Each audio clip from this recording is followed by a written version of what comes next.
Praise lord. దేవుని పేరిట అందరికీ వందనాలు. ఈరోజు మనకి వాక్య ధ్యానముగా ఎఫెసీయులకు రాసిన పత్రిక 3వ అధ్యాయం ఉంది. అయితే మనకి నేను 2వ అధ్యాయంలో నేను చివరి ఒక వచనం మీతో పంచుకోలేకపోయాను. ఆ వచనం ఏంటంటే, ఆయనలో మీరు కూడా ఆత్మ మూలముగా దేవునికి నివాస స్థలమై విండుటకు కట్టబడుచున్నామంట. సో మనం ఆత్మ మూలంగా కట్టబడితేనే యేసు ప్రభు మనలో వచ్చి నివసించగలుగుతాడు. అర్థమైందా? ఆత్మ ద్వారా కట్టబడాలి, ఆత్మలో కట్టబడాలి. లేకపోతే యేసు ప్రభువుకి మనం యోగ్యులుగా నివాస స్థలముగా ఉండలేము. అర్థమైందా? సో ఆత్మ గురించి ఎందుకంటే ఎన్నిసార్లు చెప్తున్నానంటే, ఆత్మీయ సహాయము, ఆత్మ యొక్క సహాయము కన్నా మించిన సహాయము కానీ హెల్ప్ కానీ మనకి ఏదీ లేదు. మనము మన ఈ యొక్క లోకంలో పడిపోకుండా, శోధనలు వచ్చినప్పుడు వాటిలో పడిపోకుండా వాటిని జయించి ముందుకు వెళ్ళాలంటే, పాపం లేకపోతే సాతాన్ యొక్క తంత్రములలో పడిపోకుండా ముందుకు వెళ్ళాలంటే ఖచ్చితంగా ఈ యొక్క ఆత్మ అనేది మనకి కావాలి. అలాగే బైబిల్ని చదివేటప్పుడు కూడా, ఆ యొక్క బైబిల్ని అర్థం చేసుకోవడానికి కూడా ఈ ఆత్మ అనేది మనకి కావాలి. ఆత్మ లేకుండా ఈ బైబిల్ని మీరు చదివినట్లయితే చాలా వరకు మీకు ఏం అర్థము కాదు. అర్థమైనా కానీ మీకు అసలు ఆ యొక్క లోపల ఉన్న మర్మాలు కానీ జ్ఞానం కానీ మీకు తెలియదు. నేను మీకు చాలాసార్లు షేర్ చేశాను. 2014 నేను రక్షణ పొందిన తర్వాత, అంతకుముందు నేను బైబిల్ ఎన్నోసార్లు చదివాను, కానీ రక్షణ పొందిన తర్వాత చదివినప్పుడు బైబిల్ ఇప్పటికి కూడా చదువుతుంటే దాంట్లో ఉన్న అమూల్యమైన మర్మాలు దేవుడు నాకు తెలియజేస్తున్నాడు. సో ఆత్మ అనేది మరి బాప్తిసం తీసుకున్న తర్వాత అనుదినం ఆత్మ కొరకు ప్రార్థించాలి మీరు. అలా మనం కట్టబడితేనే మనకి ఈ యొక్క వాక్యంలో ఉన్న అర్థాలు కానీ ఈ యొక్క సాతాను తంత్రాలు కానీ మనకు అర్థమవుతాయి. అనుదినం వాక్యం ఎందుకు చదవాలి అంటే, ఆ వాక్యాన్ని మనం చదివినప్పుడు అది మనకి గుర్తుంటుంది. ఈ యొక్క ఆత్మ ఏం చేస్తుంది అంటే, ఈ యొక్క వాక్యాలనే తీసుకొని మనం ముందు ఎప్పుడైనా సమస్య వచ్చినప్పుడు ఈ యొక్క ఆత్మ వాటిని మనకి జ్ఞాపకం చేస్తుంది, మనల్ని హెచ్చరిస్తుంది. సో అందుకే బైబిల్ చదవడం అనేది ఉండాలి, ఆత్మ అనేది ఉండాలి. సో ఈ ఆత్మ మనం పొందుకోవాలంటే ప్రార్థించాలి. సో ప్రార్థన మరి ప్రార్థన తర్వాత మరి బైబిల్ చదువుకోవడము. అలాగే మనలో ఉన్న సాతాన్ని మనం జయించడానికి, మనలో ఇంకా మిగిలిపోయిన వాటిని, మురికిని మనం జయించడానికి, మీకు చెప్పినట్లుగా ఇంతకుముందు వీడియోస్లో మనలో ఉన్న ఇంకా జిగటగల పాపాలని, బంకని మనం జయించాలంటే ఉపవాస ప్రార్థన ద్వారా చేయించవచ్చు. సో ఈ 4 విషయాలు చాలా ఇంపార్టెంట్, గుర్తుంచుకోవాలి. అయితే ఈరోజు ఈ అధ్యాయంలో పౌలు గారు ఏం చెప్తున్నారంటే, మరి ఇది నాకు అన్యజనులకు సేవ చేయడం అనేది, అంటే యూదులకే కాదు అందరికీ దేవుడు కృపను అనుగ్రహించాడు. అందరి కొరకు చనిపోయాడు యేసు ప్రభు. ఈ కృప అందరికీ చెల్లుతుంది, కేవలం యూదులకు కాదు అనే మర్మము పౌలు గారికి తెలియబడిందని పౌలు గారు అంటున్నారు. ఎలా తెలియబడిన? ఆత్మ ద్వారా తెలియబడుతుంది మర్మాలు. ఇక్కడ రాస్తూ అంటాడు, చాలా మర్మాలు ఉన్నాయి ఇక్కడ. ఈ యొక్క 5వ వచనంలో ఈ మర్మం ఇప్పుడు ఆత్మ మూలకం దేవుని పరిశుద్ధులకు, అపోస్తులకును, ప్రవక్తలకును బయలుపరచబడి ఉన్నట్లుగా పూర్వకాలం మందు మనుషులకు తెలియపరచలేదంట. అప్పుడు బయలుపరచలేని మర్మాలు ఇప్పుడు బయలుపరుస్తున్నాడు దేవుడు. కృపను బట్టి అన్ని జనులను కూడా దేవుడు రక్షించుకుంటున్నాడని, కేవలం ఇజ్రాయేలీలనే కాదని, ప్రపంచంలో ఉన్న ప్రతి ఒక్క మానవుడిని దేవుడు రక్షించడం కొరకే రక్తం చిందించడని, దేవుడు కృప అనుగ్రహిస్తున్నాడని చెప్పేసి, కృప ద్వారా అందరూ రక్షింపబడచ్చు అనే మర్మము. ఈ మర్మము పౌలు గారికి తెలిసింది. అలాగే ఇక్కడ ఈ వచనంలో మనం చూస్తే మనకు అర్థమైందంటే, దేవుని పరిశుద్ధులకు, అపోస్తులకును, ప్రవక్తులకు బయలుపరిచి ఉన్నట్టుగా అంటే అపోస్తులకు కూడా బయలుపరచబడింది. ఎవరికి బయలుపరచబడింది? పేతురు గారు ఫస్ట్ నుంచి యూదులకే యేసు ప్రభు దేవుడు. సువార్త అనేది యూదుల దగ్గరికే వెళ్ళాలి. అలా ఉండే పేతురుతో మనందరికి తెలుసు, వెంటనే జ్ఞాపకం రావాలి ఇది.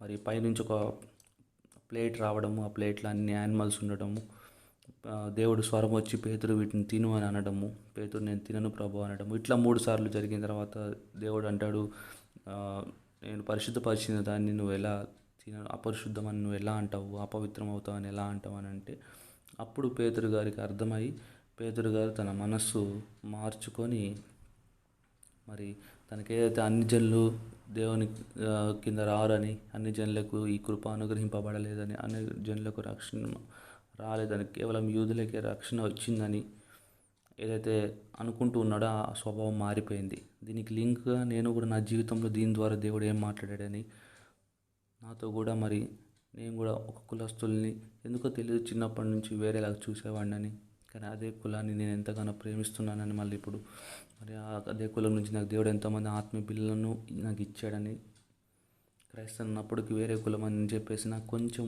ఆ యొక్క ఫీలింగ్ అనేది ఉండేది, ఎందుకో తెలియదు. కానీ ఇప్పుడు దేవుడు అది సంపూర్ణంగా తీసేసేందుకు దేవునికి స్తోత్రము. అందరూ దేవుని బిడ్డలమే. మనం ఏ కులమైనా కావచ్చు, మనం ఏ మతమైనా కావచ్చు, డబ్బులున్నవారు కావచ్చు, డబ్బులు లేనివారు కావచ్చు, మనందరం క్రీస్తులో ఏకమై ఉన్నాము, ఏక ఆత్మ కలవారమై ఉన్నాము. ఒకటే సువార్త, ఒకటే దేవుడు, ఒకటే ఆత్మ.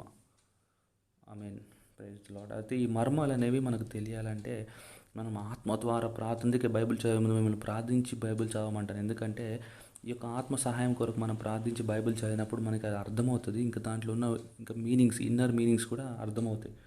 ఇక్కడ పౌలు గారు కూడా మీరు ఇంకా దేవుళ్ళలో బలపడాలని చెప్తూ సంఘానికి ఏమంటున్నాడంటే, క్రీస్తు యొక్క ప్రేమ యొక్క లోతును, ఎత్తును, వెడల్పును ఇవన్నీ కూడా తెలుసుకోవాలి మీరనే ఆయన ఆశ అని చెప్పేసి పౌలు గారు అంటున్నారు. సో మనం కూడా ఈ విధంగా మనం ముందుకు వెళ్ళాలి. దేవుని యొక్క ప్రేమను, దేవుని యొక్క కృపను, ఈ లోపల ఉన్న ఈ బైబిల్ లోపల ఉన్న మర్మాలన్నింటినీ తెలుసుకోవాలి. మనం ఈ మర్మాలు తెలుసుకుంటే మనము ముందుకు వెళ్ళగలుగుతాం.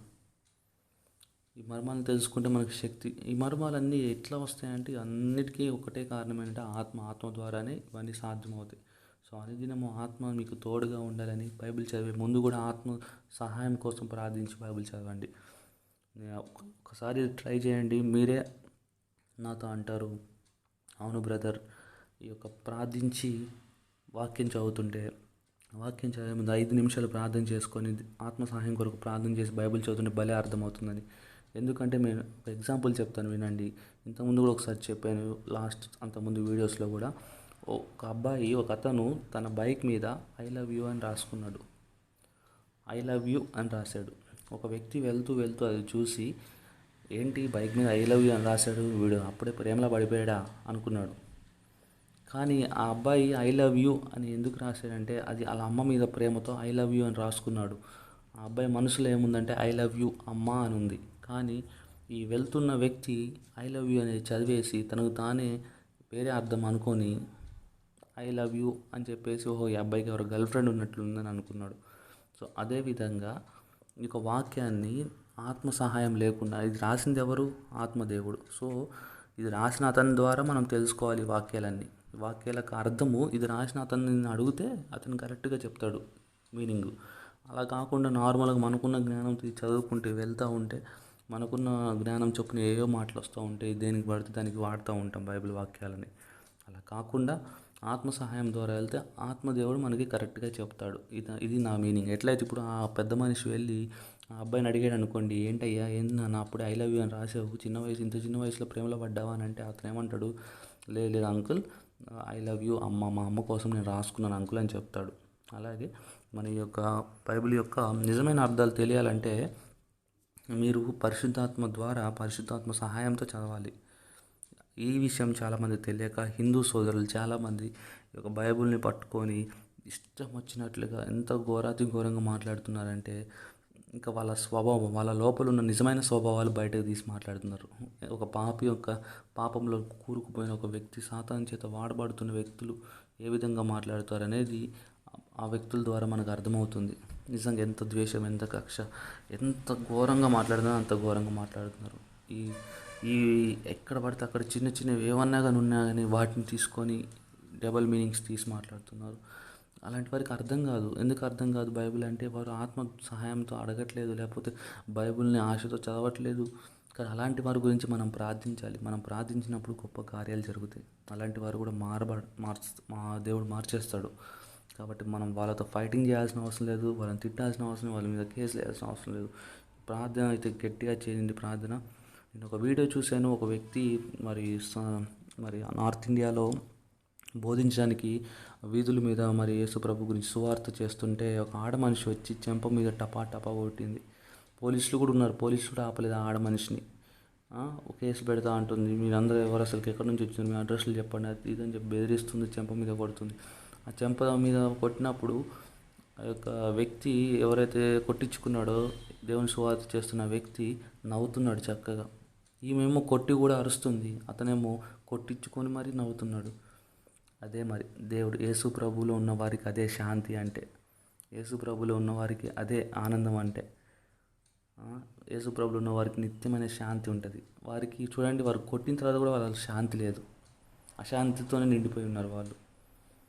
సో దేవుని మరి ఈ యొక్క మర్మములు మనం తెలుసుకోవాలి. అందుకే బైబిల్ చదివేటప్పుడు ఆత్మ గురించి ప్రార్థించండి, ఆత్మ సహాయంతో బైబిల్ చదవండి. Praise the lord.